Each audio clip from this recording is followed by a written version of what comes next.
and Westminster live over WSB, the news talk radio station of choice, again, by the people of Atlanta. Thank you so much. We've got lots of things going tonight. A little bit later on, we'll talk about Reagan says wait. We'll do that a bit later on tonight. First part of the program, let me give you the phone numbers. In Atlanta, it's 872-0750. And especially for those of you calling outside of Atlanta, long distance, it's 1-800-WSB-TALK. For years, most Americans have believed that legalization of mind and mood-altering drugs is wrong. But lo and behold, there is that minority percentage of Americans who are using their First Amendment freedoms, which I have no problem with, to claim that marijuana, or for some reason the word a lot of people like to use now, hemp, should be legalized or at least decriminalized. Is marijuana still considered harmful and therefore remain illegal, or has the time come that this drug, derivative of a weed, be made legal? That's our question tonight. I don't think I've ever done a program with the people from NORML, but one of our participants tonight is the president of the Georgia chapter of NORML, which is the acronym for the National Organization to Reform Marijuana Laws. His name is James Bell, and also participating with us tonight from the organization Pride, one of the co-founders of Pride, Dr. Keith Shishard. And both of them are with us live here in the studio. Hey, and they brought their own audience into it, and I'll start with you, James. You folks have a rally that you want to pull off next Saturday, a week from this Saturday, April 6th, called the Great Atlanta Pot Festival. That's right. This is going to be in Piedmont Park at high noon, April 6th. Now, there was a story in the paper today that said you may not. I guess I'm a little confused. Are you going to be there or not? Well, we have had to sue the city of Atlanta for the right to assemble in the park. The city claims that because we include rock and roll in our activities, that rock and roll is not protected under the First Amendment. So this is a very interesting case. In fact, we hope to open up the park to all interested organizations and groups that would like to use the park for fundraiser or First Amendment activities. You're expecting, what, a couple of thousand people, I guess? We expect 2,000 to 5,000 people. All right, well, we're not here to debate whether or not you'll be in the park, but just that announcement, that's the timeliness of this show tonight. Let me ask you a question. Your organization has been around how long? 20 years. And for every day of those 20 years, you have been fighting for the decriminalization and legalization of marijuana, is that correct? That's correct. Why? We feel like it's the right thing to do. We feel like that the current policy has been a failure. Law enforcement has done nothing to curtail drug use. And we feel like that marijuana is one of the safest drugs on the face of the earth. And we have no evidence to show that marijuana is any more dangerous than the current drugs that we legalize, such as alcohol and tobacco. In fact, we can show that marijuana is, in fact, innocuous compared to alcohol and tobacco. And there has been no deaths caused from marijuana, from smoking marijuana.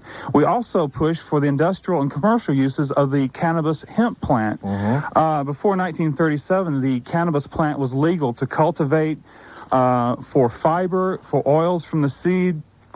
We can even convert the hemp plant into, through biomass conversion, into methanol, methane, charcoal, and various other items. The shirt I'm wearing today, by the way, is 55% hemp. Oh, wow. Is it really? Can I touch it? You may touch it. Let me touch it.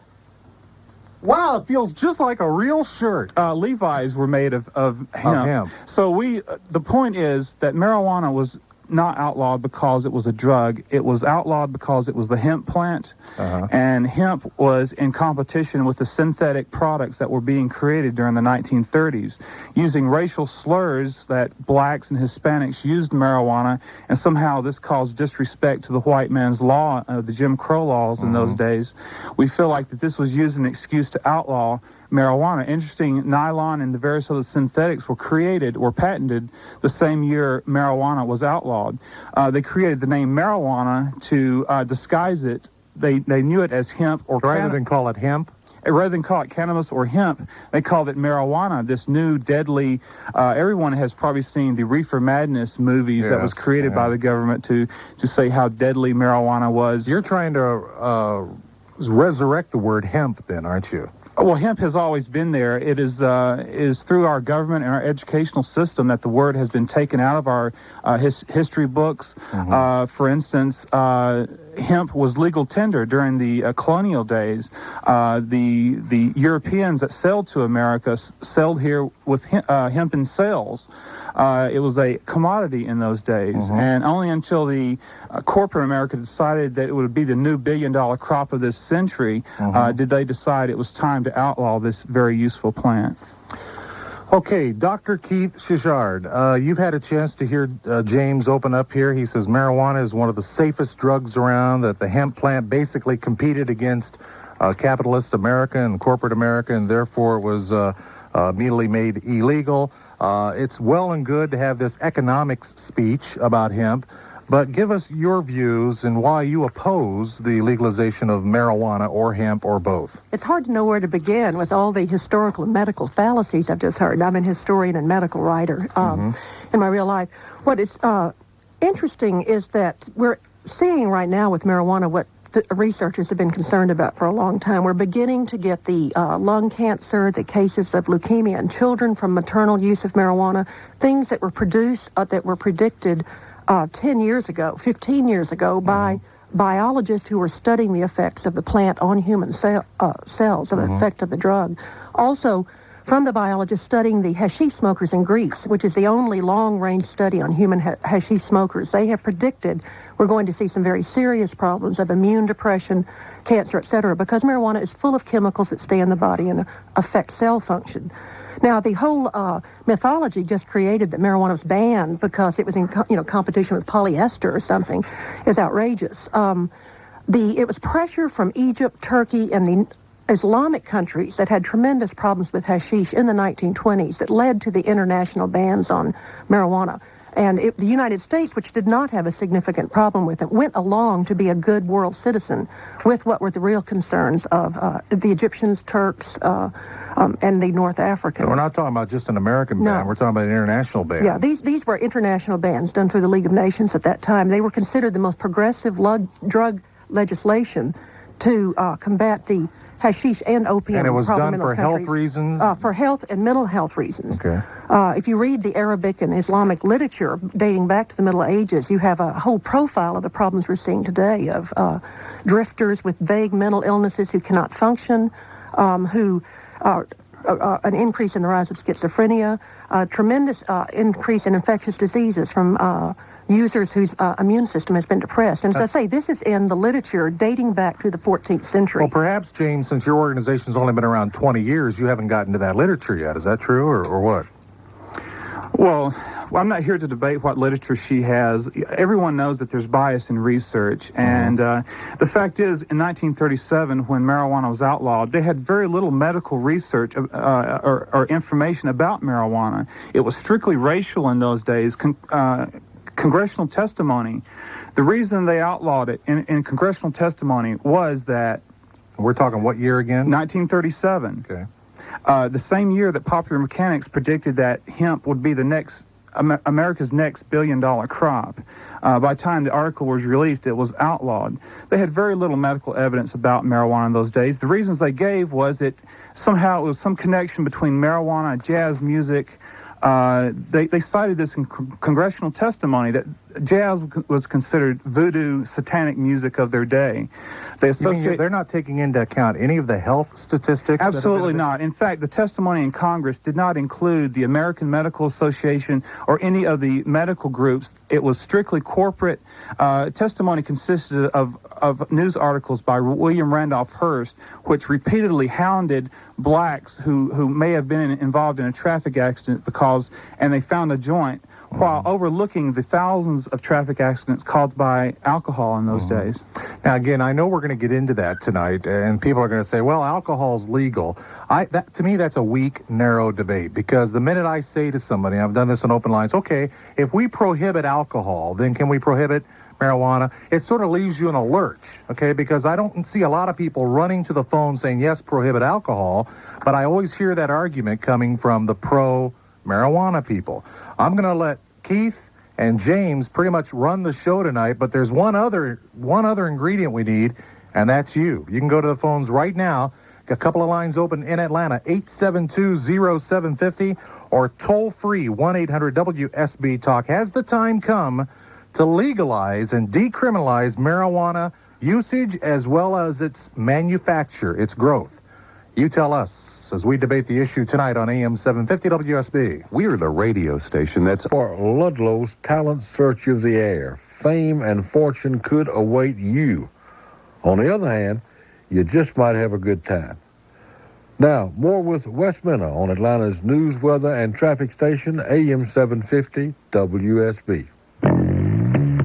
And now, more of the great hemp debate with Wes Minner on AM-750 WSB. That's right. So far, Phil has kept the boxing gloves in the other room. Good job, Phil. 821, 56 degrees in Midtown Atlanta. Rain tonight, tomorrow, and a little bit on Saturday. That's the forecast in a nutshell, with daytime highs in the middle 60s, overnight lows in the upper 40s. Our phone number, 872-0750. Your thoughts on the legalization and the decriminalization of marijuana. We go to Darryl, our first caller, right here in the city on AM-750 WSB with James Bell and Dr. Keith Shishard. Hello, Darryl. Hi. I had a question for Jane. All right. And also a couple of comments. I used to live in California, and every day you would see like random violence associated with drugs and all kind of stuff like that. Don't you think if it was legalized that any of that would like decrease in any way at all? A lot of the so-called drug-related crime is related to the black market, mainly the cocaine market. There is very little violence associated with marijuana other than the importation and the kingpins which operate the marijuana business.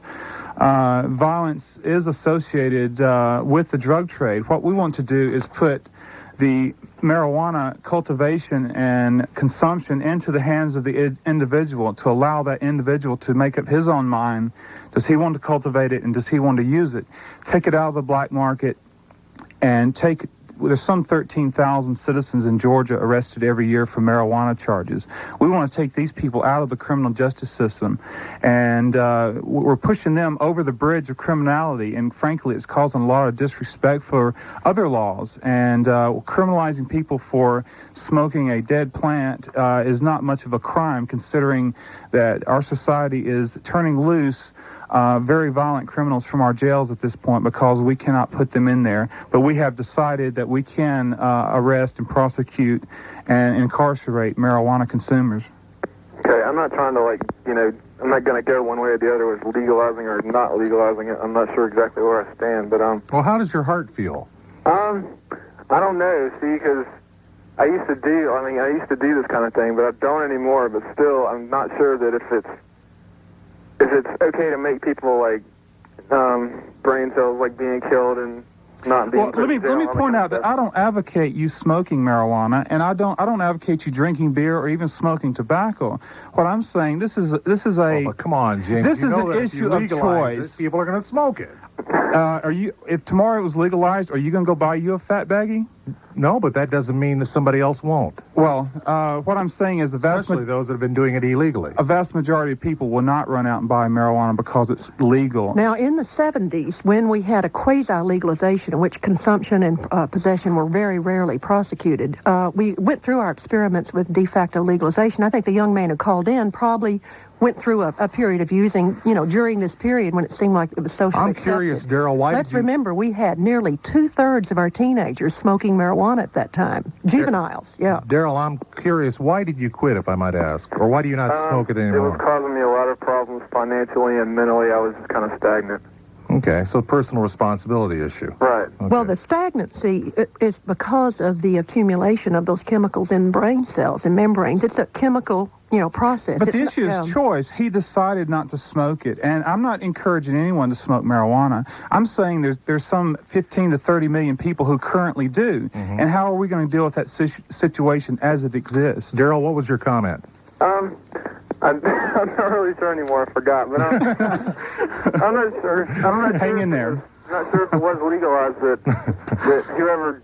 If you wanted to really do it, you'd do it regardless of whether it was legal or not. But why encourage? Well, no, I've let these guys. I'm not encouraging anything. Right. I'm just saying that if you wanted to do it, you would, whether it was legal or not. And like you said, tomorrow, if it was legal, I don't know that the people that don't do it would go out and start using. I'm glad you're listening. All right, thanks, man. Thank you. 872-0750 to College Park and Karen on AM-750 WSB, a first-time caller. Hello. Hello. I would like to make a comment that the woman made. She said that marijuana causes cancer. I think they should legalize marijuana for the people who do have cancer and who have AIDS, because when you have AIDS and cancer, it causes you to lose your appetite, and the THC in marijuana helps, the cancer patients have their appetite. Bring their appetite. Let me also point out that Dr. Keith Shishard is not a medical doctor. She's a historian, but has done most of her work on the history of medicine, especially as it relates to this issue. What about marijuana as a health provider, if you will? Well, I think the young lady's question reflects the kind of misleading information coming out of NORML. Marijuana depresses the immunity and is now considered a cofactor in the development of AIDS, that people who are exposed to the virus That's absurd. are much You more have likely. no evidence to show that marijuana causes AIDS. That's absurd. To mention AIDS and marijuana in the same sentence. She said advances. It advances. That's absurd. I have the published medical articles with me right here. And the problem is that marijuana does depress the immune system, making a user more susceptible to a rapid development of herpes and AIDS. This is not something I've dreamed up. This is in, ongoing medical research being published in our major journals right now. Let me explain what NORML is doing about the medical use of marijuana. For the past 18 years, we've been petitioning the federal government to reschedule marijuana from Schedule 1 into Schedule 2, which basically says it is allowable for medical uses.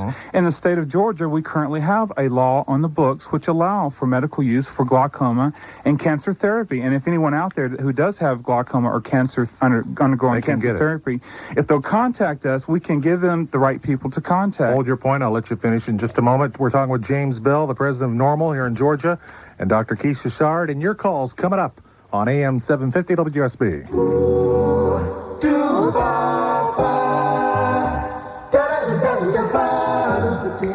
You know about all the things that make Honda a great car, right?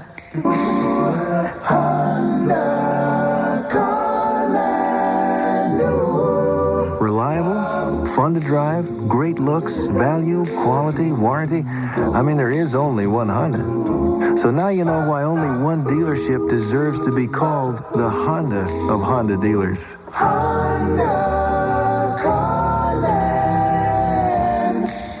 Reliable, friendly, convenient, great value, expert service, quality people. Everything is a little better.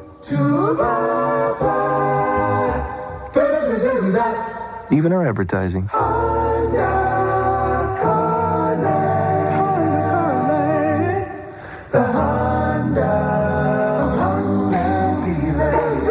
Honda Carland in Roswell. Hey, I'm just an average Joe like yourself, but I've got a theory about spring fever, which is basically that after freezing your buns off for months, you go out into the sun, which overheats the tiny part of your brain that controls rational thought, causing you to forget stuff like you've got a job and you're supposed to be at work and you're not Tom Cruise. So you hop in your convertible, slip on some shades, and go on a tri-state babe hunt, which is groovy as long as you get a spring tune-up. And remember not to forget that Nationwide Auto Parts is everything you need if you can remember what kind of car you've got. So that's my theory about, what was I talking about? Boy, it's hot. Think I'll go for a drive. Now, more of Wes Minter. Sitting here on Thursday night, discussing somewhat of a sobering topic. And now, more of the great hemp debate. Yes, with Wes Minter on AM 750 WSB. You do that, people are everywhere going... Advocate the smoking of it. James Bell, the Georgia president of NORML, the national organization that wants to reform marijuana laws, and Dr. Keith Shishard, a historian, has done a lot of her work on medicine. She is the co-founder of PRIDE, an educational organization against drug use and for drug awareness in this country, based right here in Atlanta, Georgia. James, you were on a roll, and then I came up on the news, so I want to give you a chance right now to go ahead and wrap up your comment from before. All right. And talk right into the front of that mic. Speaking to medical use, in 1988, NORML petitioned the federal government, the Drug Enforcement Administration, to reschedule marijuana. Here's what the judge would produce: a 68-page report which shows the benefits of medical marijuana. He stated in the safety for medical use under supervision. He said nearly all medicines have toxic, potentially lethal effects, but marijuana is not such a substance. There is no recorded extensive medical literature describing a proven, documented cannabis-induced fatality. And he compares marijuana to aspirin. He said, in contrast, aspirin, an over-the-counter medication, has killed hundreds of people each year due to misuse or overdosing of aspirin.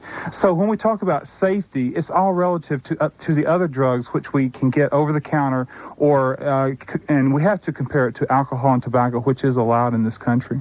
Let me address that, because there is a documented case of a marijuana fatality, and what's very sad, it's from someone who was getting a bone marrow transplant and had a depressed immunity already. Hearing all the propaganda and misinformation out, many cancer patients think that marijuana would really help them. The man who then smoked marijuana died from an aspergillus fungus infection, because the marijuana plant often has fungus in it. It's a very messy, dried plant product. So you're saying by smoking marijuana, it contributed to his death, because he already had a very much depressed immune system, and marijuana further depressed the immune system, and then the man got a marijuana-induced fungus infection.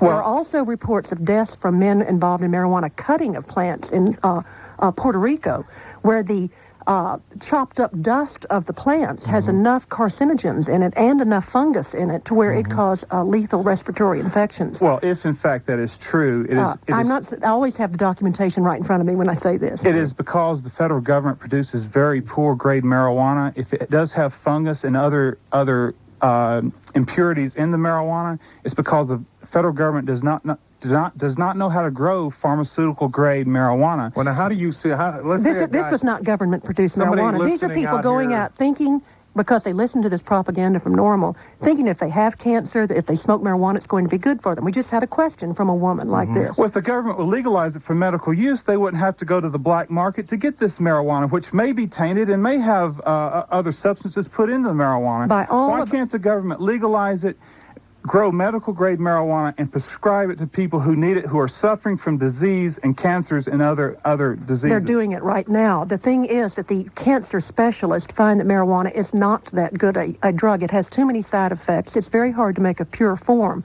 They're working on a synthetic form of THC, but they find that they have other anti-nausea drugs being developed right now that actually are more effective. Yeah, at $1,500 a dose, that's a great drug to be selling on the market, considering you can give the person a 35-cent marijuana cigarette and get the same effect from it. But you can also depress immunity, have a fungus infection, and further complicate the medical treatment. By the way, maybe we'll hear from a doctor tonight who will try to say what they would recommend. Well, let me explain what's happened in the state of Georgia. Well, before you do that, let's get through some calls, because you'll have plenty of time to make your points. Tammy in Virginia Highlands, on the other hand, has been waiting for a long time, and she's going to say, when can I talk? On AM-750 WSB. Glad to have you here, Tammy. Hey, thanks.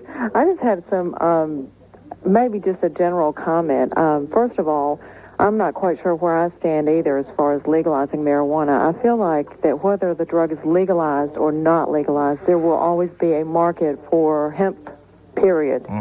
I feel like that if the government steps in and legalizes it, perhaps they could pull that fungus out that Dr., what's her name? She's Shashard. Keith. Just call her Keith. Yeah. Maybe they could control that and regulate it such that it would be a safer drug. I do want to tell you that I had a grandmother with cancer, and I watched her suffer for a number of years, and let me tell you, if I'd had a joint, I'd have passed it to her. Well, I think everyone sympathizes in a case like that, but it is all the medical facilities do have marijuana under a research protocol. Right. And that's not true either. It must that's be. Not true. No, let me say, according to our Food and Drug Administration and all medical testing, drugs that can have an effect on the body are guilty until proven innocent. I mean, that's the way with everything. Yeah, I mean, if that weren't true for thalidomide, we would have had much more of that here. We're talking about giving marijuana to people who have already been dosed with chemotherapy, very Exactly, toxic, dangerous drugs. And she's sitting over here talking about worrying about let them smoke a joint to ease the pain. Well, exactly. If I could have made her feel better their by hair passing... falls out. They can't even take medication because they're vomiting. They can smoke marijuana, 2 or 3 puffs, all it takes to reduce the nausea. Well, regardless of its medicinal qualities as far as being able to stop nausea without or with this fungus, it's regardless to me, because if I could have alleviated that pain, which that could have done had she smoked the joint, then I would certainly have given it to her. As far as the legalization issue goes, I mean, back when they prohibited alcohol, you can see how ineffective that was. I mean, there were moonshiners running. There were people who were still making the money. But So prohibition as long as there's a demand, there's always going to be those people who have access to it. I mean, I don't think the issue is to legalize it or to not legalize it. How many years has it been since people have always been smoking marijuana? And Or growing it, for whatever. Let me address the comparison with alcohol. Alcohol was not completely prohibited. The only thing prohibited was sale and manufacture. It was legal to possess and consume alcohol. Yeah, but where are we going to get it? Pull it out of the air? But no, what happened is that prohibition did work in terms of reducing usage and all of the health and safety problems connected with alcohol. The fact that it was only half legal, that it was still half legal, meant that you had a situation like we had with marijuana in the 70s, where you had an illegal market grow up very fast. But in terms of working to improve the health, the safety of the country, it was a great success. It was a great public health success. I'm not a prohibitionist myself. What about all the poison booze that was on the market in those days, and all the disease caused from bootleg liquor, and all the crime and corruption that was created by the black market? Crime went down. There is no evidence. There is no evidence. It went down during Prohibition. It did go down during Prohibition. That shows you how inept and confused. Tammy? No, the media made Al Capone. Tammy, any other question or comment? Well, basically, I think it's going to boil down to a personal preference, and I think that the issue is not legalization or non-legalization. It's a matter of what you're going to do personally. And if it's what you want to do at the time, regardless of whether it's legal or illegal, you're going to do it. But I do think it's a crime to jail people for possessing or smoking a joint when there are people who are loose on the streets killing and raping and thieving each other. Appreciate your comment, Tammy. Thanks. Call us again. Great. Bruce in Decatur on AM-750 WSB. Good evening. Hello, how's it going? First, I'd like to answer to a couple of comments I heard there. Number one, about the fungus. If marijuana was legal for medicinal use, then as it was being grown by a licensed producer, it would be subject to the same strict inspections and quality controls as anything else agricultural. All right, fine. What's your question, sir, please? Oh, okay. Well, don't you think that it would help out with the law enforcement burden and the burdens of the courts if marijuana was legalized and regulated, and that way taken out of the school parking lots and put into liquor stores, where it would be consumed by people who are old enough to make their own decision about the thing, instead of foisting it off on our school kids at an age when they can be influenced too easily? Legalization is not going to solve all of our problems. Legalization of alcohol still allows, there are still those who will sell alcohol to minors. We do not advocate marijuana use by any minors, and of course, we would want to see prosecution of those. This is a issue of choice for individuals, for adults to make their own mind up. What legal age would you have in mind? Whatever our state legislators decide. 21? That sounds fine to me. That's what alcohol is. That sounds fine to me. Whatever our state legislators decide it's going to be. If it's 21 for alcohol, then perhaps it could be 21 for marijuana also. Bruce, thanks for the call. But under his analogy, by the way, under Bruce's analogy, then you might as well go ahead and do the same thing for cocaine and heroin and everything else.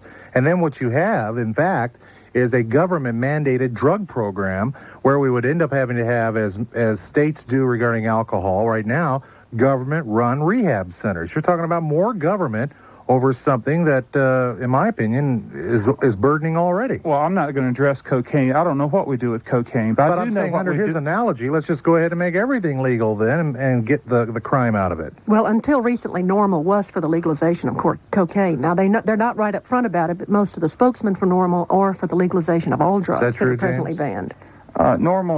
NORML is the National Organization for the Reform of Marijuana Laws. So you had some people in your organization? We deal strictly, a lot of people in our organization are for general policy change and reform, and many who are associated with us are involved in a broad issue of drug abuse, and which does include other drugs.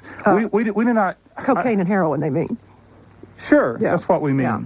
Well, what do you mean? I think it's clear you're sticking to marijuana. That's true. That's correct? That's Okay. our organization. Well, ask him, is he opposed to the legalization of cocaine and heroin and LSD? I'm just going to. Are you? I don't know. It's a very don't tough know? decision. Listen to me. I'm here to address marijuana. I don't know what we do with cocaine. I know that locking people up who use cocaine, number one, does not keep them from using it. Number two, it does not stop them.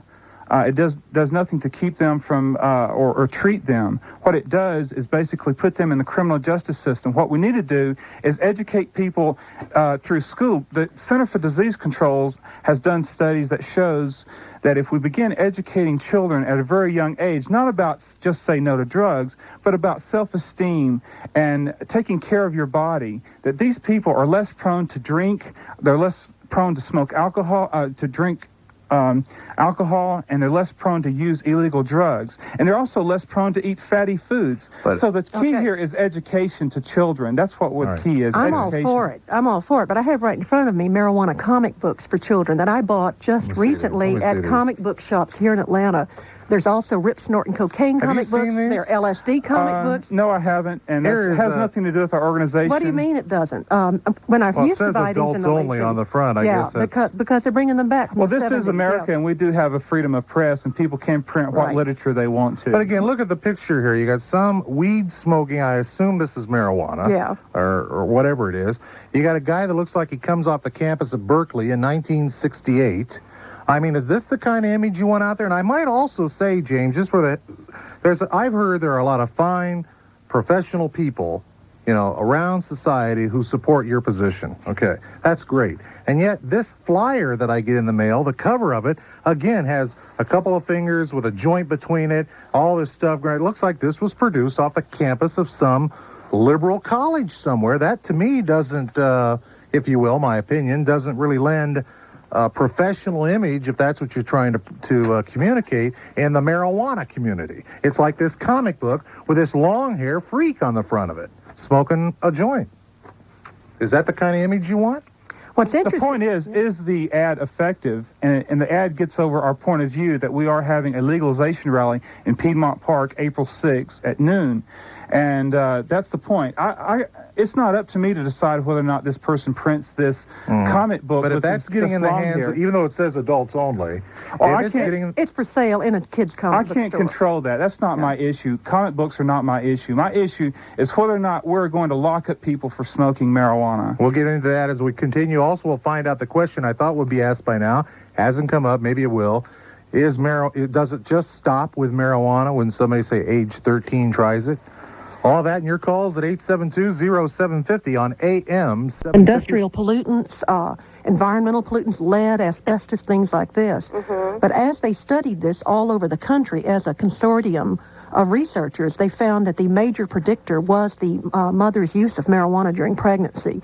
And what I had mentioned before, it was not a surprise. It's a tragedy. It's very sad for those mothers and those children because obviously the mothers didn't know it could have this kind of effect.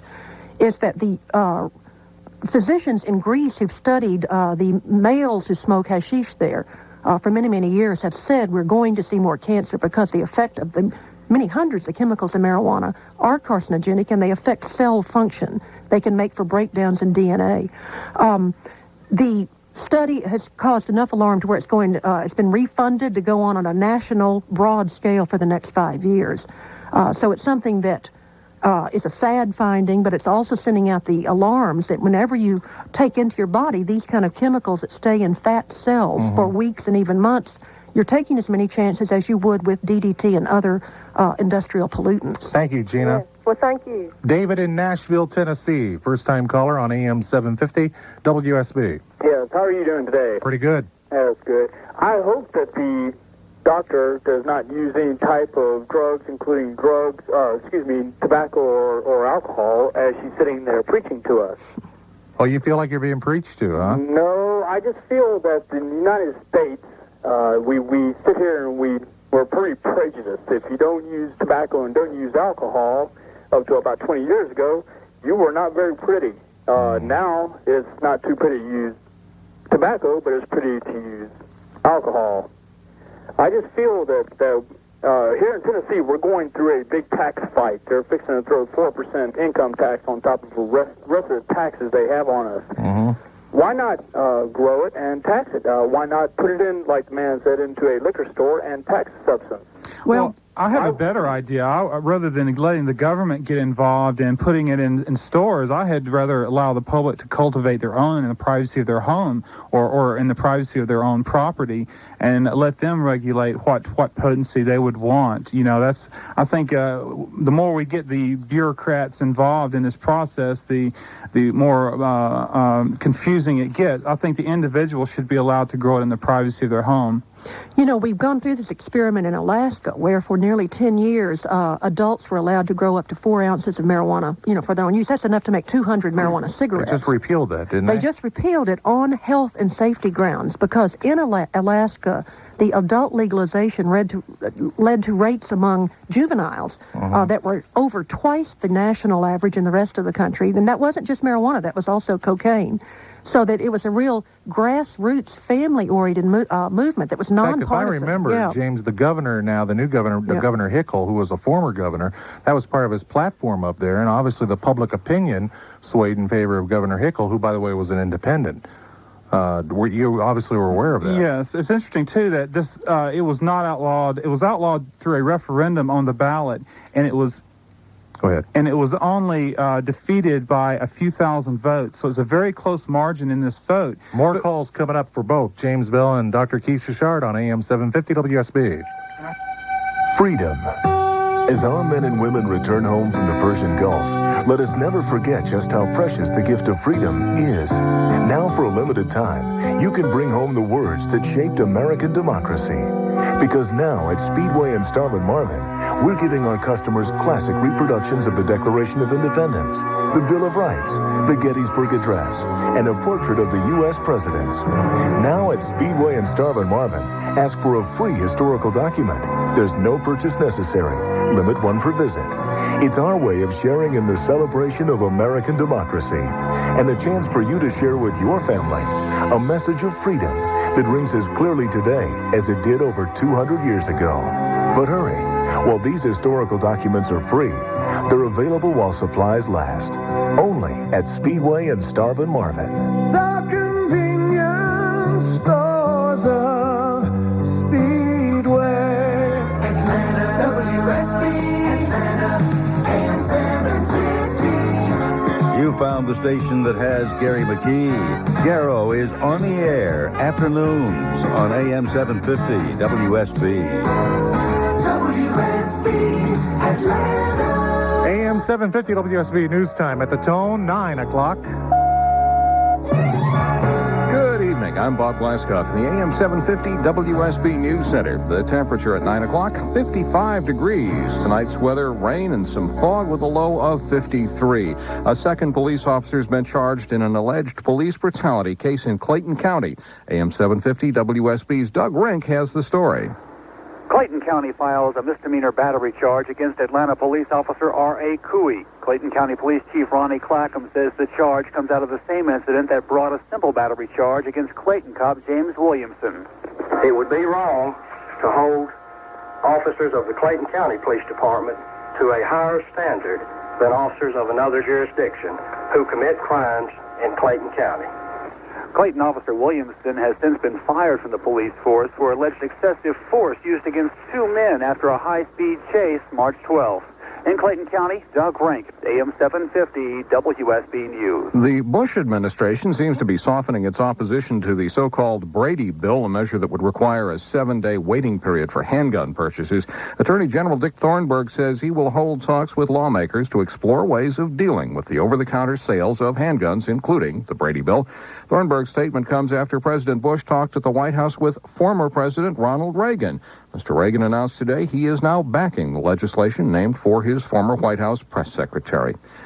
The government's reporting the biggest jump in consumer spending in 5 months. The Commerce Department says Americans spent 0.6% more last month, in part because of a modest rise in incomes. It's the latest evidence that the recession may be ending. 3 Metro Atlanta men are headed to federal prison after pleading guilty to making counterfeit money. The 3 had pleaded guilty to offenses of conspiracy and manufacturing counterfeit $20 bills.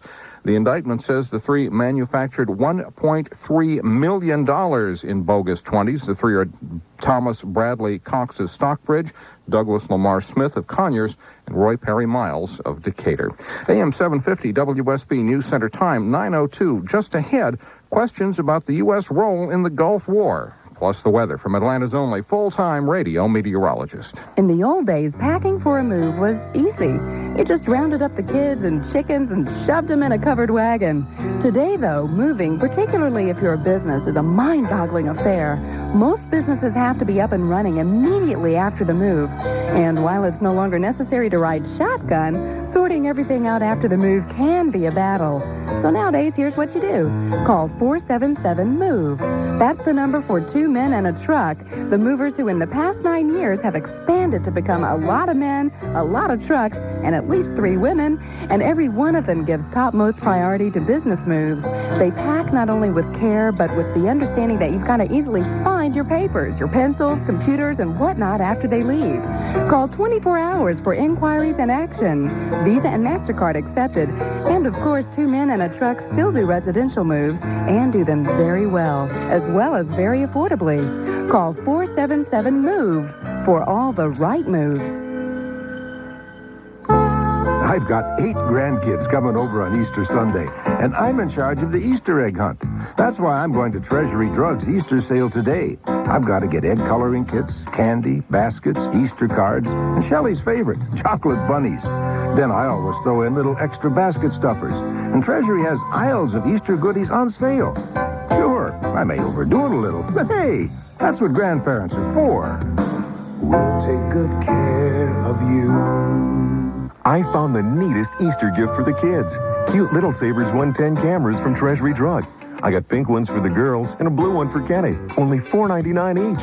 With their own cameras, they can take pictures of things they like. Know what else? Treasury has 12 exposure rolls of Little Savers color print film for 99 cents. Better yet, Treasury will develop it for only 99 cents. What a great idea for Easter.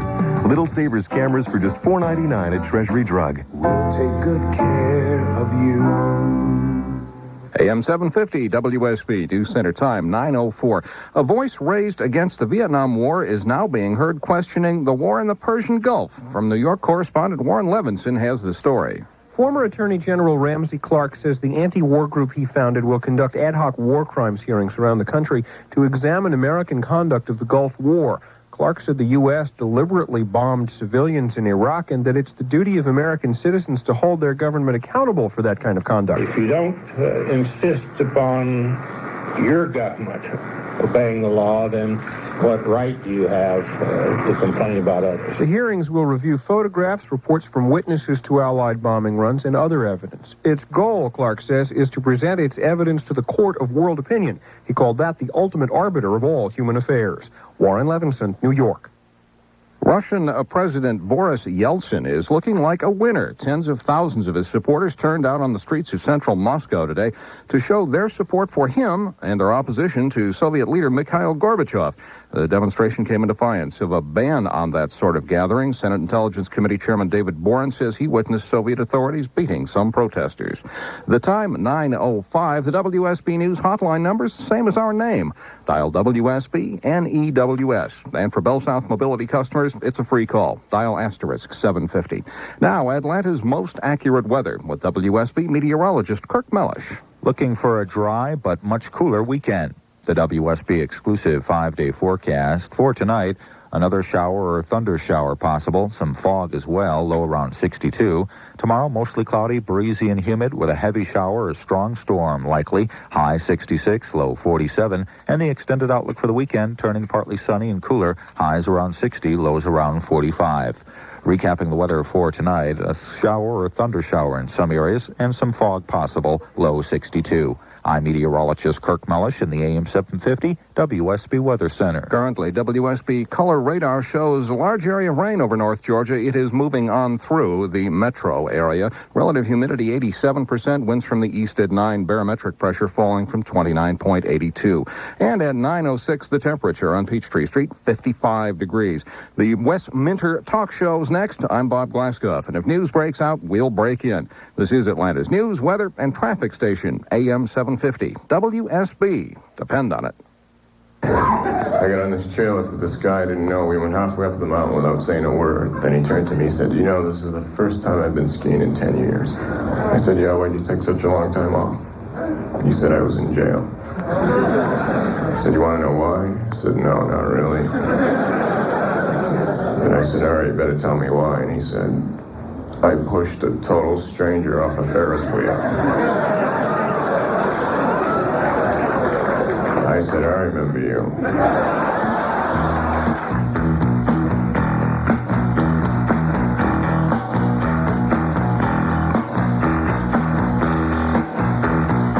And now, more of the great hemp debate with Wes Minter on AM-750 WSB. Thursday, live in Atlanta. I'm Wes Minter. It's March 28, 1991. And as usual, the kind of radio talk show you love to hear, where the agreeable and the disagreeable meet. And we've already been spending an hour talking about the one sole issue, hemp, marijuana, pot, grass, the weed. And should it be decriminalized or legalized? Our guest in the studio, the president of NORML, the National Organization for Reform of Marijuana Laws, the Georgia chapter president, James Bell. And from Pride, the co-founder of Pride, a historian, has done much of her studies on the history of medicine, Dr. Keith Shishard. And our phone numbers are all over the place for you. 872-0750 if you're calling right here in the city, or toll-free outside of Atlanta, the eastern seaboard of America, 1-800-WSB-TALK. And the discussions off the air are just as lively as the discussions on the air. In fact, one of the things, Dr. Keith, you were telling me about was this UN situation. How is the United Nations and the issue of marijuana connected? The United States is a signatory to the United Nations Single Convention Treaty with 115 other nations. Mm-hmm. And by that treaty, we are required to keep marijuana, cocaine, and heroin illegal for usage, possessage, manufacture, etc. And this treaty is the highest law of the land. Of the world. Yeah. Well, I mean, all international treaties are above federal law. So NORML, their campaign to legalize marijuana cannot occur unless the United States withdraws from the United Nations Narcotics Control Treaties, something that would never pass with the majority of the people in this country. It would also be the unraveling of what is the international addictive drugs all over. But this was a factor in Alaska. The major concerns of a majority of the population there, particularly parents and particularly young people, was that marijuana was not only unhealthy, created intoxication and danger, but that it was illegal by international law, and that Alaska was in violation not only the national law, but international law. Well, Alaska is a sovereign state, and we're also a sovereign nation. And quite frankly, the United States has blackmailed most of these countries into signing this treaty. When the U.S. threatens to cut off funds, of course, we give billions of dollars around the world to various countries. If something doesn't happen that the U.S. Doesn't like from some country, we threaten them to cut off their funds. Keith almost fell off her chair when you said that. The U.S. did not make the treaty. Other countries did, countries with long histories of drug abuse, particularly Egypt and Greece in the 1950s began a campaign. Let's go back. the reason these United Nations treaties were put together, countries that had a long experience of hashish use saw it as leading to mental illness and stagnation. So Nasser in Egypt had a major campaign to eliminate hashish because it ruined Egypt's economic progress. Could a sovereign state, and I'm asking the question, could Georgia decriminalize possession and the use of marijuana without fear and trembling from Washington, D.C.? They can decriminalize, but they have to have some kind of penalty. But they cannot legalize. Alaska was in violation not only of federal law, but the United Nations treaties.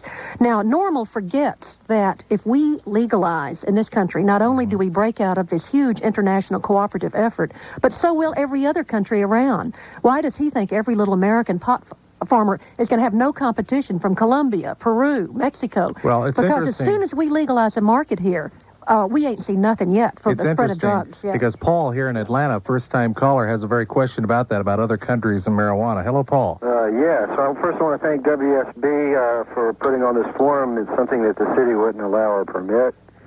I think James Bell is really the voice of reason. And I want to ask this Keith, who I find offensive and a fraud, as a doctor, especially the historian, because she as a historian would know that marijuana, or hemp cannabis, is one of the oldest known drugs used by man. It's been used for 7,000 years as medicine, fiber, paper, etc. Why did you charge her with fraud? What has she said that's fraudulent? What kind of doctor is she? Does she have her papers there to prove to you that she's some sort of doctor of medicine? I have published medical articles on every point I've made here. Is she a doctor, though? No, I'm a historian. Are you a graduate of a medical university? She's got a doctorate. Okay, well, that's not my question. Let me move on. Oh, so fraud isn't the issue here, huh, Paul? Well, I think you owe the lady an apology, sir.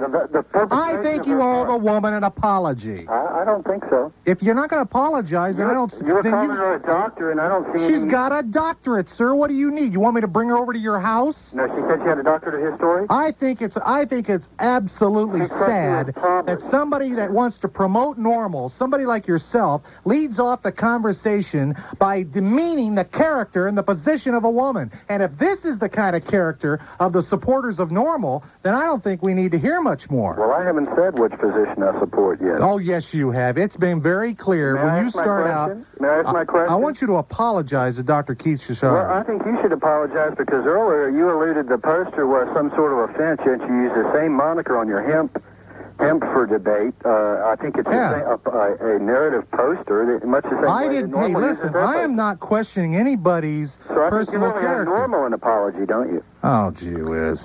872-0750.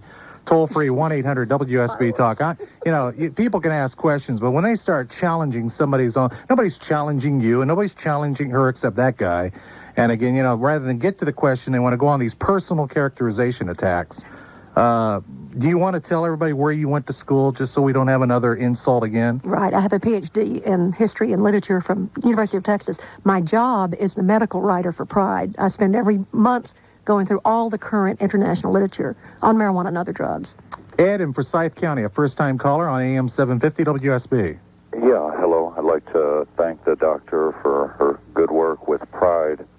And I'm a recovering drug addict myself, and I had smoked pot for 21 years, and it basically was a gateway drug to other drugs. There's a question that I was waiting to hear. Do you agree with that, James? Well, the Surgeon General, C. Everett Koop, said that tobacco, the first drug of use by children is tobacco and alcohol. The most used illegal drug is probably marijuana. But the point is, why hasn't Prohibition kept these drugs away? Prohibition does not keep drugs away from children. And you're missing the issue here. They're assuming that their policy is effective and working. It does not keep marijuana away from children. And in fact, legalization will not keep marijuana away from children either. It is up to the parents to teach their children what they should, how they should live their lives, and let them decide for themselves. I agree that education from the parents is very important. But, if you wind up legalizing the pot, I realize all the, whatever the mafia or whatever other countries won't have as much influence in it. But if you're legalizing pot, then you're basically saying it's okay. But to me, even the cigarettes are basically a gateway to pot because you smoke and you figure, That's a good point. the pot's... It exposes children to addiction at a very early age. A lot of children smoke tobacco. It exposes them to smoking for one thing, and exposes them to a very, very strong addiction. I agree, and it shows that if you have a drug that's legal for adults, it is going to filter down in very large quantity to children. Well, it goes to show you if you have a black market, it also reaches those children. Children who want to buy pot can go out just about anywhere today, and you haven't solved a thing by prohibiting adults from using it. We have. Unfortunately, since we've had a strong national policy against legalization, we have seen a very dramatic decline in the number of juveniles smoking pot. It's gone down from 2/3 to now, for the first year, it's below 50%. Admitting smoking pot. No, I don't like the idea that all these kids lie. We surveyed 4 million school children, and we've done it over the last 5 years. In a day of just say no, very few children are going to admit, like they did in the 70s, that they use drugs. Just like adults in household surveys are not going to admit on the telephone that, yes, my household has marijuana smokers. Ed, go ahead and finish your point. Go ahead. To me, it would be a confidential survey, and more people would be apt to answer it. But to the gentleman from NORML, what about the short-term memory loss? What about the lung damage? You can't discount that. I'm not discounting damage that marijuana may do to your lungs. What I would like to encourage, though, is for people to be responsible. And there is abuse with all substances, and I in no way encourage people to use marijuana. And as far as short-term memory loss, there is the effect, the phenomena of short-term memory loss, but generally speaking, so does alcohol and other drugs give you, and that's why some people frankly smoke it for relaxation or for various other reasons. Probably every individual who smokes has a different reason for smoking marijuana. And I'm not saying that marijuana is a healthy drug. It's not a health food. There's some very serious chemicals. The chemical compound of marijuana is very similar to tobacco, and the National Academy of Science has done the research on that and have shown that there are a lot of carcinogens in marijuana, and in fact may have potential of leading to lung cancer.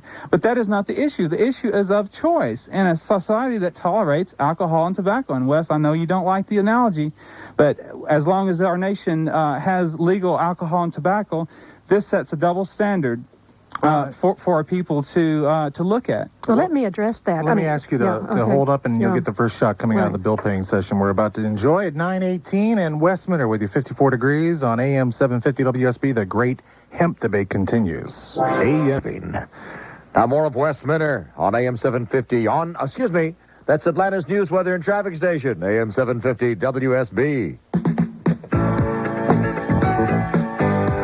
9:21, WSB's meteorologist Kirk Mellish says rain tonight, tomorrow, ending Saturday.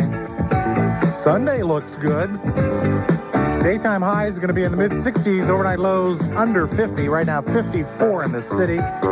James Bell, the Georgia chapter president of NORML, the national organization that wants to reform marijuana laws, and Dr. Keith Shishard, co-founder of PRIDE, drug awareness program headquartered here in Atlanta, our guest, as well as your calls. Welcome at 872-0750, toll-free 1-800-WSB-TALK, as the great debate on hemp continues, or as our little parody says. And now, more of the great hemp debate.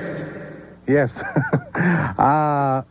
Dr. Keith Shishard, and we've been hearing this thing about, and we're not trying to get off on this alcohol issue, but there is a worthwhile question here, and that is, the addictive nature of all drugs, including alcohol, has to be looked at.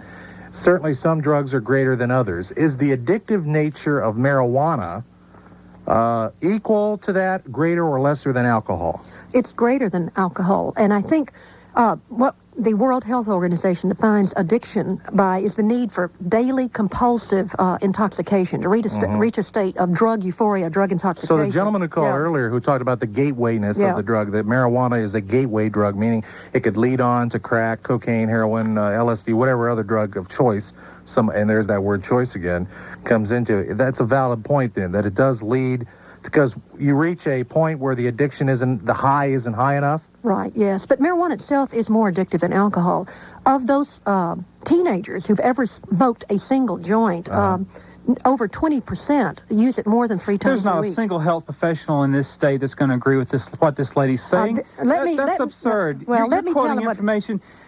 That's absurd to say where did alcohol. you get 20%? Okay. Where do you get your information? The and who sponsored it? Okay, right Budweiser? now. No, this is from Pride surveys, anonymous surveys of over 4 million school children in age 6 through 12 that have been done over the last 4 or 5 years. The National Institute on Drug Abuse and the World Health Organization have similar statistics.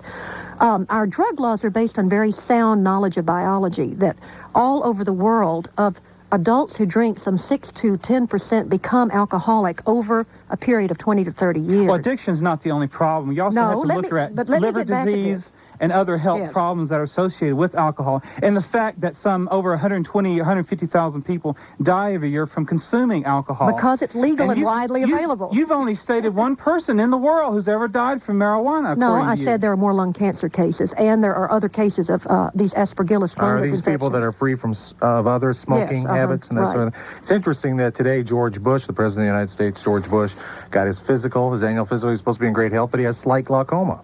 That was reported today. And Bob Martinez, former governor of Florida, is now the new drug czar. So again, I'm just trying to see how he segues. It's also interesting that George Bush used to be president of Lilly Pharmaceutical and has worked throughout his life to make sure the natural marijuana has been kept off the market. Ronnie in Marietta, a first-time caller. Thanks a lot for waiting, Ronnie. You're on AM-750 WSB. Thank you, Wes. I appreciate the opportunity to speak on your show. Sure. I'd like to bring up the point of productivity loss due to heavy habitual use of marijuana and, for that matter, any other drug. I thought I'd throw that out to the experts and let them gobble that one up. And I'll get off. That's where drug testing came from. Ronald Reagan released that some $80 billion in loss in productivity was attributed to not necessarily marijuana, but to drug use. Last year, just recently, a few months ago, the new study that came out said that it was grossly overestimated at some $7 billion. So they overestimated it by some $80 billion. But productivity. I can also show that unhealthy work conditions and other things, lack of health care, also contribute to absenteeism and various other things. Of course, how much of this is really due to alcohol consumption or tobacco consumption related? We say drugs. Is it alcohol, tobacco, marijuana, cocaine? What is causing lack of productivity? What about people, though, that claim they smoke marijuana in and around the job? And we know that goes on. Yeah, that would definitely be a safety hazard to all those around involved with the operation of anything. As would, of course, drinking alcohol and other things. One problem with marijuana is the lingering effects of the drug. Since it stays in the system so long, it still has an impairing effect 24 hours later. This is particularly true with airline pilots who are unable to handle their computer simulations 24 hours after smoking a joint. Or what's that, 8 hours after being in the bar? That's right, yeah. But marijuana is a particular problem because it does not leave the system fast like any kind of water-soluble drug does. Well, that's an argument. It is true that the metabolite of THC does remain in the system up to 30 days. And 69 other cannabinoids do too. Well, the fact is that the active ingredient breaks down in your system, is no longer effective after several hours of use. That's why you lose the high. It simply breaks down in your system. And like similar, some vitamins and minerals stay in your system for long periods of time and is excreted through urine and various other. As does DDT and most of the pollutants that we're worried about that do stay in the system a long time. Thank you, Ronnie, for the call. Yeah. John in Atlanta, another first-time caller on AM-750 WSB. Thanks, Wes, for having me on the show. I appreciate it. Question I have is, basically, if we legalized marijuana, since it is the #1 cash crop in the United States, wouldn't that affect communities all over the country and cause possibly a recession of some sorts? And however, would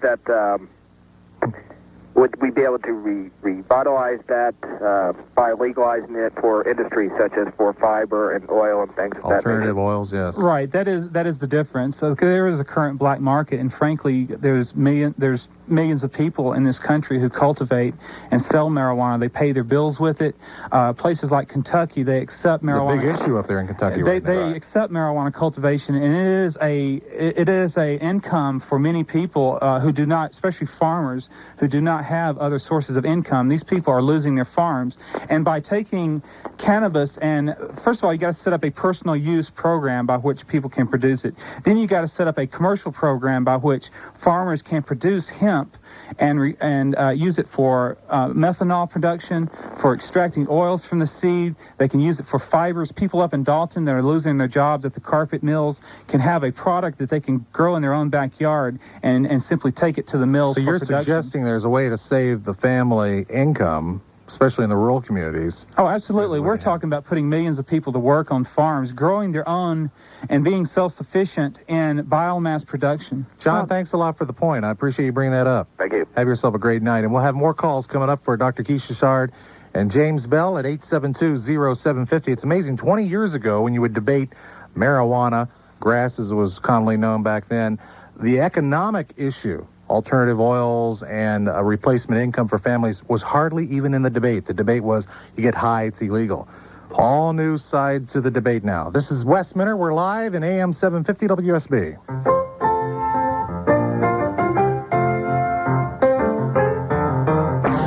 Talking Atlanta like you've never heard before. This is AM-750 WSB. To get your opinion heard, call 872-0750. Now, Wes Minter.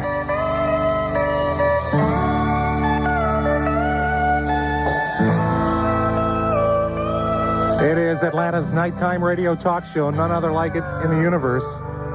Wes Minter with you with James Bell, the president of NORML here in Georgia.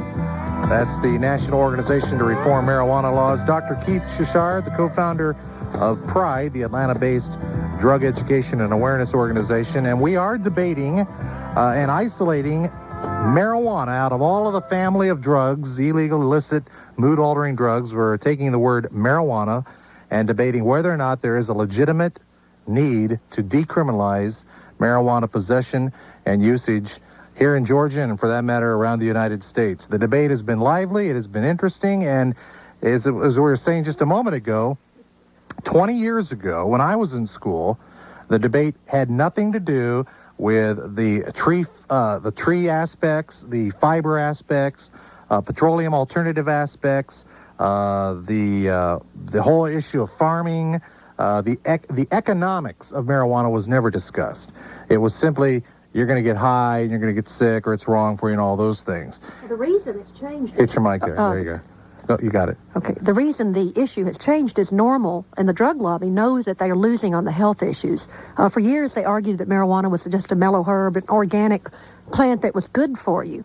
And much less harmful than alcohol and tobacco. But as the cases are coming in of marijuana-related disease and impairment, and people having real problem with trying to think clearly and be able to work productively, NORML knows they're losing the health battle on this. So they're switching the whole thing to a red herring. They don't even want to call it a drug like marijuana. It's going to be hemp now. But, you know, the coca plant, the opium plant, are nice plants. You can do a lot with those leaves and those stalks, too.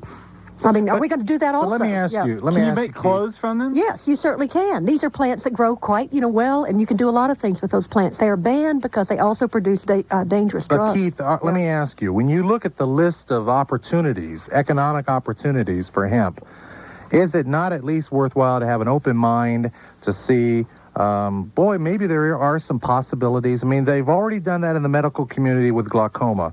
Does it not stand to reason to at least be a little bit more open-minded to some other positives with it, rather than capitalizing always on the negative? We did do that. Hemp was grown widely in the 18th century. When the sixth graders used to tell me that George Washington grew marijuana, they were right in terms of that hemp was a cash crop at the time. It did not survive the competition of cottons, of sisal, of other kinds of natural herbs, plants that were around. Well, hemp has been around. This is no big deal. This is normal. trying to get us away from the health and safety issues and onto an economic issue that's a real red herring. Ma'am, I'm not getting away from anything. I'm trying to broaden your horizons here and get off this kick of what marijuana does and doesn't do. Frankly, NORML has missed the issue for 20 years. We thought the issue was... Whoa, you just said NORML has missed the issue. We've missed it for many years, and frankly, we've been pretty ignorant about the hemp issue. Marijuana was not outlawed because it was a drug. It was given the name. It was outlawed because of the industrial and commercial uses of it. Once we understood that, then we can associate why Prohibition happened. Then we can look forward to see what's going to happen and what type industries will be set up once this plant is legalized and commercialized, taxed, and regulated. Unfortunately, that's not true. Marijuana was made illegal because it was a dangerous drug, and we cooperated with other nations who wanted to ban it along with opium, particularly as the Chinese struggled to pull out from under their opium. Well, the 1937 Marijuana Tax Act had nothing to do with opium or anything else. It had to do with charging a $100 fee per ounce for marijuana so that farmers could not afford to possess even an ounce of marijuana. And so it was just a ploy to outlaw the hemp plant. They knew nothing about the health. All of the history, all of the statistics, where do you stand on the position of marijuana? 872-0750, the local two-way talk number toll on AM-750 WSB. And thanks a lot for waiting, Stan. Hey, Wes, how you doing tonight? Good, sir. Well, good. Listen, I've got to ask you something, Wes. I mostly agree with you on everything you say, even when you're having those shows where you say, I seem to be in the minority here. But I've got a question for you. You always talk about you want Big Brother doing less for you and less for you. Right. And in this position, in this instance, it seems like you're saying, yeah, Big Brother, I want you to go ahead and take care of me and my other brothers out. Oh, no, I haven't suggested they take care of us.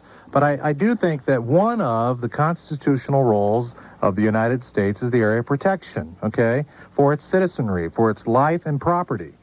And in that regard, I have up to now, and maybe somebody can change my mind, said that the government ought to protect society from the ills of other areas of society, in the case of illicit and mood-altering drugs. Okay, but what you're saying is, I want you to protect me from myself. Well, you got to understand, when you say government control, most of my real... I actually break out in hives when I talk about government control, and I'm talking about the federal government. I'm a big proponent of local governments governing themselves, not everything coming down from Washington, D.C. But how do you stand on this issue, Stan? Well, I personally feel like that if an individual wants to do something themselves that pleases themselves, and it doesn't harm someone else, that it shouldn't be the government's role to come down and say, no. But here's this ongoing debate, and I'm sure our guests will agree with this, that while you say it, as long as it doesn't harm, or as some of my great, and I have very good libertarian friends say, as long as it doesn't violate the rights of somebody else, but the minute you partake in a mood-altering drug and you get around other people, are you not subjecting yourself as a potential violator, if you will, of rights? For instance, James, you know the old story. A pregnant woman is not supposed to drink alcohol or use drugs, mood-altering drugs especially, because it will harm the unborn baby. So we say, well, I ought to be able to do it. It's my choice, as long as I don't violate the rights of somebody else. And a pregnant woman would be violating the rights, in my opinion, of an unborn child. Or you get behind the wheel of a car, and if you're stoned, you have a chance of violating the rights of those other safe, law-abiding citizens. That's correct. Stan? Well, no one is suggesting that we should get behind the wheel of an automobile while under the intoxication of a drug. We all know the I know there's all kinds of qualifiers and conditions to everything right there. It's just like saying that if you know, there again, alcohol is legal, but we're never suggesting that you should drink. But Stan, listen, for every defense you're going to throw for that, there's going to be somebody calling in, if they can get through, who's going to say, let me tell you the story goes on in our house. You know, so-and-so smokes pot, or so-and-so uses drugs, or whatever the drug may be, and they beat up somebody else in the home. So there are rights being violated, and to try to dance around it is futile. But that's not what we're saying. Whenever you got rights being violated, one thing, but I know of instances also where people are not using drugs, and they beat up somebody in the house. Absolutely. But that doesn't lessen this point. No, it doesn't lessen that point, but I feel like that what we're doing here is we've got Big Brother. I really kind of wanted to get you to answer that question, why you will let Big Brother take care of you in this instance. Well, what do you mean take care of me? Well, I'm not asking Big Brother to take care of me. I mean, it'd be like saying I don't want Big Brother to put a stoplight out in the intersection. That's not the point.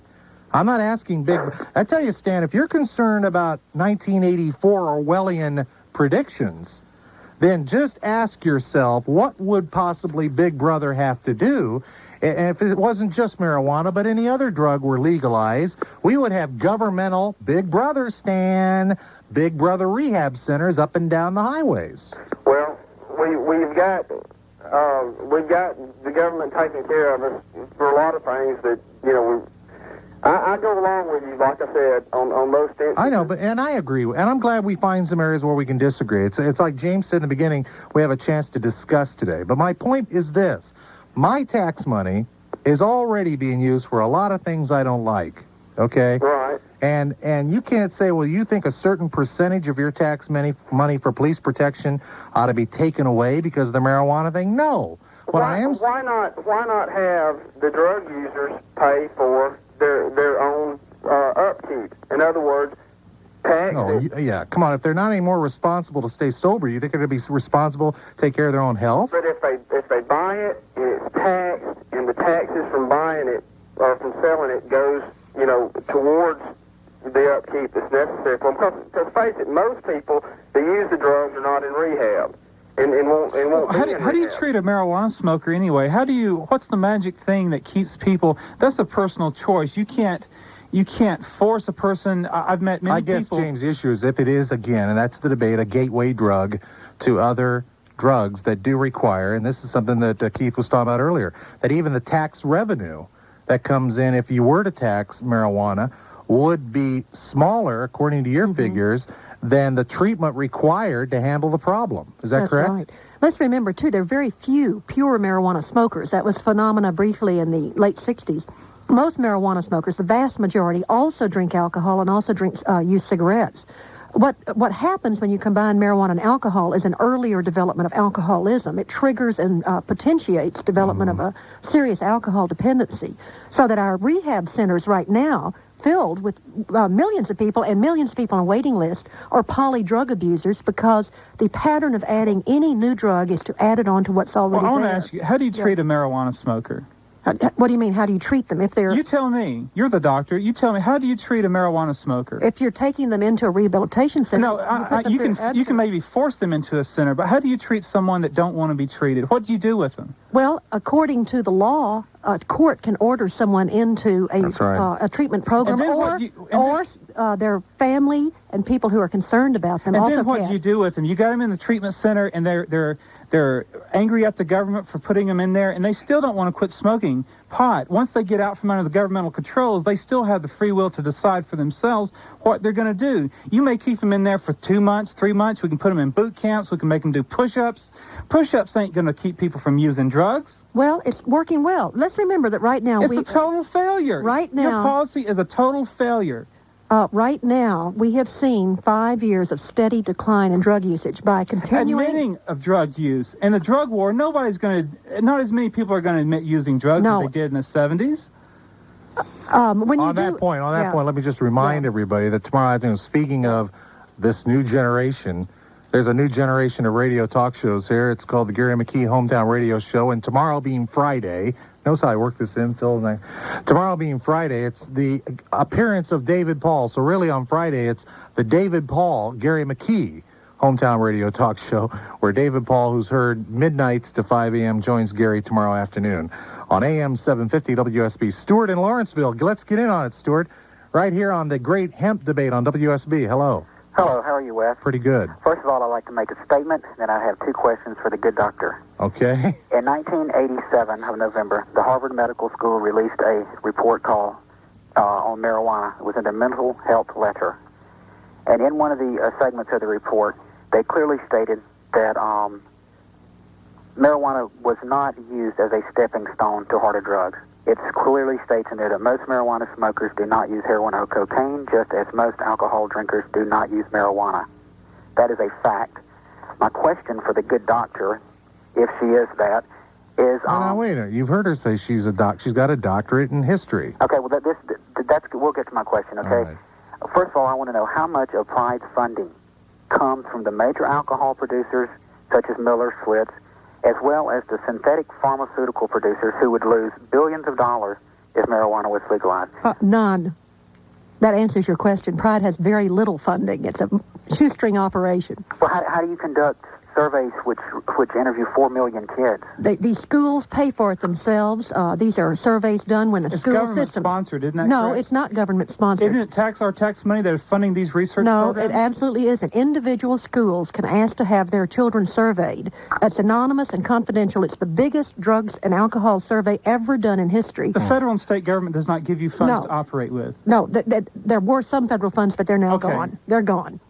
Also, my second question is, if the medical association is so down on marijuana use, why could they not find a real medical doctor? I realize you study the papers, but you're not a doctor, therefore you don't know that much about medicine. But I was just invited to come debate somebody from By the way, Stuart, let me say this, that because of the timeliness of this show being, they got their big rally next week, if you want me to bring a medical doctor on, give me about a week and I can do so, because a lot of them are traveling. I have looked into that personally, trust me. There's many in the medical profession who can stand and take Dr. Keith Shishard's spot in here and speak from a medical position. So don't be disillusioned out there thinking, oh, the medical doctors don't think this is true, because you're wrong. There are many medical doctors that will stand and take James's side, too. Well, hey, I mean, on any issue, Stuart, we can find pro and con.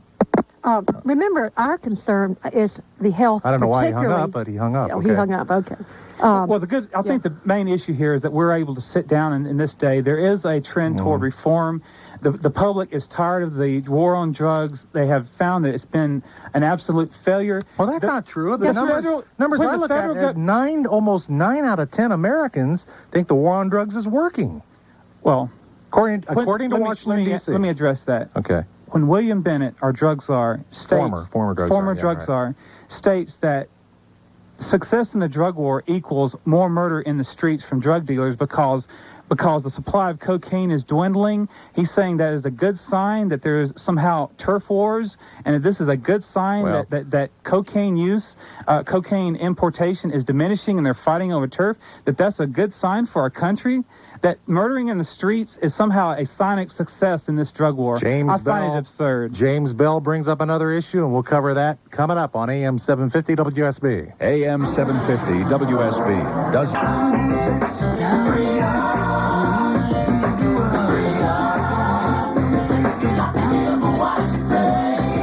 And now, more of the great hemp debate with Wes Minter on AM-750 WSB. Let me see that hat. Let me see it. Hat day here at WSB, and here comes James Bell, the president of Georgia Chapter NORML, with a hat that says freedom on the front of it, with George Michael in the background. Legalize, regulate, and control marijuana, or keep it illegal. That's what we're talking about. Our phone number, 872-0750, and Barry in Roswell, a first-time caller on AM-750 WSB with our guest. Hello. Hey, Wes, how you doing? Good, sir. First-time caller on a stationary phone. Well, thank you. Normally, I guess that counts, yeah. Normally, I listen to David Paul, the Thinking Man's talk show, but I've been listening to you lately, too. Thank you very much. You're going to kind of clean your mind out if you listen to me. I tried some of that stuff about 5 times when I was in high school, which is about 10 years now.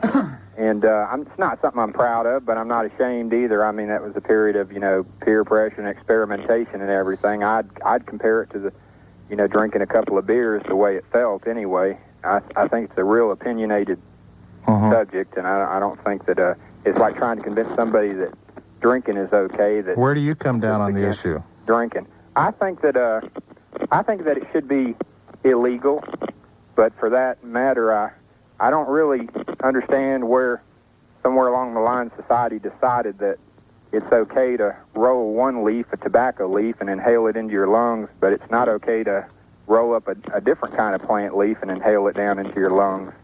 Keith, how do you feel about that? When that happened, people did not, when tobacco became a legal product and these tremendous tobacco companies developed, people didn't know that nicotine was addictive or that cancer was going to be caused. I mean, there used to be ads saying, a pack a day, the Surgeon General says a pack a day will keep, the doctor Well, we know away. it now. So we know it now. Why is it they knew about marijuana in 1937, but they didn't know about tobacco in 1937? They didn't know about the health effects of tobacco until the Surgeon General in 1964 started releasing the studies that showed that some 60-70% of American population was smoking tobacco and it was causing disease. The major concern about marijuana in the 19th century and earlier in France and Egypt and places that had a problem with it was the mental health, psychosis, increase in schizophrenia, and the kind of social dysfunction we see among so many homeless people who just can't pull their lives together because things aren't quite connecting in their heads. It's a different form of mental illness than you have when you have a drug-free form of mental illness. Well, the issue really was in 1937, are we going to allow black people to smoke marijuana, which were the primary marijuana smokers in those days? You have to understand that the Jim Crow laws brought on some very ugly laws in our time. Which is how you tie the whole race thing to marijuana. That's it, absolutely. Right. The racial, and I only bring it up because it was used as congressional testimony to outlaw it and push it through college. Very interesting question. Thanks a lot for the call, man. Call us again. Judsen in Lexington, South Carolina. First-time caller on AM-750 WSB. How you doing? Good. Well, Wes, I think we all have our priorities wrong about marijuana. I guess you've been on there since about 7 o'clock. And, 8 o'clock. 8 o'clock. Well, about 4 people die an hour from alcohol-related accidents. You know, 22,000 people a year die from alcohol. So where should our priorities be? I think our priorities should be on alcohol and tobacco. I mean, marijuana's a relatively safe drug compared to alcohol when you got 22,000 people dying a year. I mean, how many people died within the last hour from smoking a joint? Well, there were 20% of traffic fatalities in California have marijuana in their system, and 35% in Maryland have marijuana in their system. But you can't show that marijuana caused that accident, only that in the past 30 days that they had consumed the marijuana. The concern is that right now, yes, we have many more problems with alcohol because it's legal and out there, and many more people use it. Our drug laws are working in that we are keeping consumption of marijuana much lower than alcohol and tobacco, and therefore we don't have as many deaths yet. What we're trying to do is prevent adding on more deaths to alcohol and tobacco. Judsen, thanks a lot for the call. Again, we keep seeming to get away from this issue, and I don't know if it's deliberate or if nobody seems to know, but coming up, and by the way, both of our guests, James Bell and Dr. Keith Shishard, are going to stay with us into the next hour. But this whole issue, I'm waiting for, and when we do open phones on this, I get people who say, I'm in cocaine rehab right now. Let me tell you, I started with marijuana. Now, that may be a valid argument. It may not be a valid argument. Aside from all the economic opportunities that hemp can, or according to you, James, can provide, there is this health issue. And I want to spend some time on that and get more opinions on that. Our phone number here in town, 872-0750, toll free. No, I'm sorry. I'm just kidding. Thursday in the city, once upon a time. Oh, no. It is March 28, 1991. Wes Minter over AM-750 WSB. Having what we have now traditionally called more of, I'll let this guy do it. And now, more of the great hemp debate. Yes.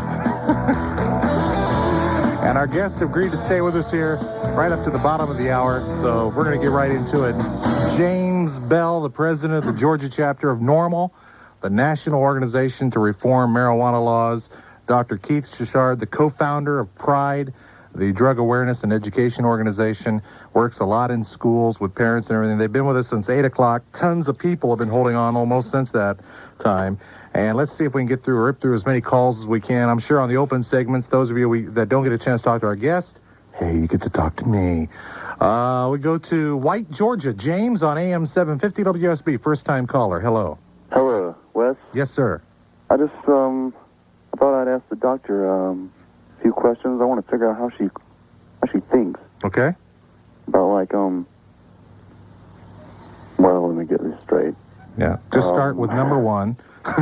It's like she's been, James Bell's been talking about it's a decision of choice. Yes. Whether or not to smoke pot. And she wants to limit his choices. Why? Because as a society, we don't allow people to completely destroy themselves and then be still dependent. Also, We regulate all Sure we kinds. do. No, we regulate all kinds of medical drugs, any kind of things that can affect the mind, et cetera. We don't always do a perfect job. Well, one of the things James is asking for is the legalization, the regulation, and the control. Right. Right.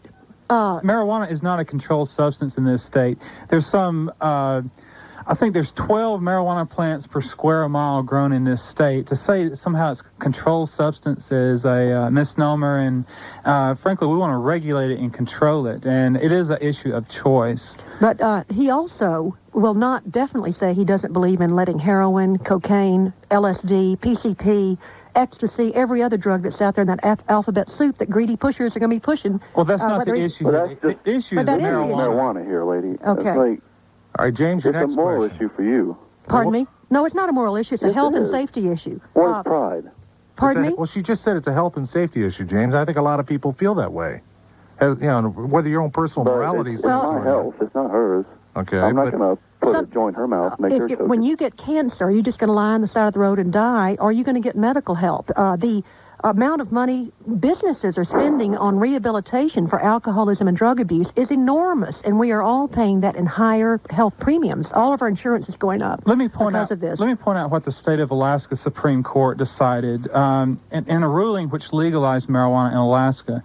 They ruled that marijuana, quote, is far more innocuous in terms of psychological and social damage than alcohol and tobacco, and further by stating, it appears that the effects of marijuana on the individual are not serious enough to justify widespread concern, at least as compared to the far more dangerous effects of alcohol, barbiturates, and amphetamines. That was 10 years ago. And this year, Alaska recriminalized marijuana because their experiment with legalization has been a disaster, a health and safety disaster. In 1988, they reviewed the health information, and they concluded in that information that they should keep the law as it is. It was a matter of getting it on the referendum, and the people voted. But the point is that in Alaska, that the Supreme Court has ruled that they concluded that there is no adequate justification for the state's intrusion into the citizens' right to privacy by its prohibition and possession of marijuana by an adult for personal consumption. This is in the home. 1991. That was 1980. Yeah, she's saying that's outdated. It's outdated. Stuff. Alaska, by democratic process. A state Supreme Court ruling is not outdated, and in fact, So what you're saying what then I'm is saying if this is comes the law, back up before the court, the law will be challenged based on the right of privacy and the government's intrusion into the right of that of the individual's privacy. James, thanks a lot for the call, my friend. Let's go to Norcross and Carl, a first-time caller on AM-750 WSB. Hey, Wes, I would like to take exception to some of these cheap shots that have been made by your redneck, drug-addicted callers against the good doctor. I know it's not your fault. It's just the listeners that you happen to have. Well, I guess everybody's entitled to their opinion until it gets rude and crude, you know. Well, there's an awful lot of them. What's your question or statement? I just wanted to make kind of an interesting comment that you guys can sort of chew on. These same druggy types, they sound like the same crowd that 2 weeks ago was saying, God bless America and praise the Lord and pass the ammunition and kill more Iraqis. It seems like they just want to get stoned and watch bombing on TV. I'd like to hear the comment that you folks have on this. James, you care to respond to that? No comment. Dr. Keith? I think what's been interesting is also watching a drug-free military, which has been a great benefit of the new policy. How do you feel about drug testing overall? I know that's kind of diverting a little bit, but how do you feel about that? I feel it's completely unconstitutional, and I think that it's a hell of a decision, especially when a employer does have a right to have a drug-free employee. Drug testing does not determine impairment. It determines if the person has used, especially with marijuana, for 30 days, the metabolites do stay in the system. So you cannot determine if a person is under the influence. I think a supervisor on the job site should be able to look at the person and determine if that person is able to function and to perform his duties by visual inspection. Taking his urine and taking blood from a person or a hair sample does nothing to show whether or not that person is able to function on his job on that particular day. What about the stories we hear, like the Amtrak engineer? Well, let me explain to you about the Amtrak. Well, but in a bigger, broader sense, public employees that deal with the safety of the lives of others. We keep hearing this, well, as long as it doesn't violate somebody else's rights. Well, what about a case like that? Well, the engineer who drove that train admitted before, under oath to Congress, his first statement was, first of all, marijuana did not cause this wreck. He claimed that he had been an alcoholic for 15 years, and that he routinely stopped his trains in small towns and walked to beer stores and picked up cases of beer. And but wasn't he found to have marijuana in his system? Oh, he admitted to smoking the joint at the time of the wreck, but what he was saying was that he had an alcohol problem, he had a drug abuse problem. The point being that when he was drug tested, if he was drug tested, none of these substances, including the alcohol, he could go into work and be completely sober, go out on the job and go get his beer and take it back on the train. The fact is, he was smoking marijuana, but he says marijuana did not cause this train wreck. I'm an alcoholic. Could we not make the argument that under a legalization scenario, the lives of other innocent victims are at risk in the case of an employee that's in charge of the safety of those lives? Well, particularly because marijuana intoxication is much easier to hide. We hear this from users all the time who say, I can work on the assembly line. Students say, I can use it in school, and you don't smell it in the same way as you do alcohol. You don't have the stumbling gait. Why is it easy to hide? Why can you not tell the person is using marijuana? Because it's a slightly different kind of intoxication. You hear people say all the time, I was stoned when I